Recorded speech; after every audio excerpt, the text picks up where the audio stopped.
হোলির দিন সকালবেলা বাপি এখন আবির নিয়ে চলে এসেছে, আর আমি আবিরগুলো প্লেটের মধ্যে সাজিয়ে নিয়েছি। এখন সবাইকে আবির মাখাতে যাব। প্রথমেই আমি আমার ভাইদেরকে আবির মাখিয়ে ভূত বানিয়ে দিচ্ছি, আর ওরা তো আগে থেকেই রং মেখেছিল। তারপরে দেখো ওরাও আমাকে আবির মাখিয়ে পুরো ভূত বানিয়ে দিয়েছে। বাপি নিয়ে চলে এসেছে এত লাড্ডু, এখন বড়দের পায়ে আবির দেওয়ার পর লাড্ডু দেবো আর কি।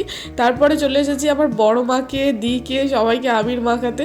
আর ছোটোবেলার রং খেলা ছিলই এক অন্যরকম, তখন তো একদম রং মেখে ভূত হয়ে থাকতাম, আর সেই রং 3-4 দিন উঠতোই না, ওই নিয়েই স্কুলে যাওয়া, পড়তে যাওয়া।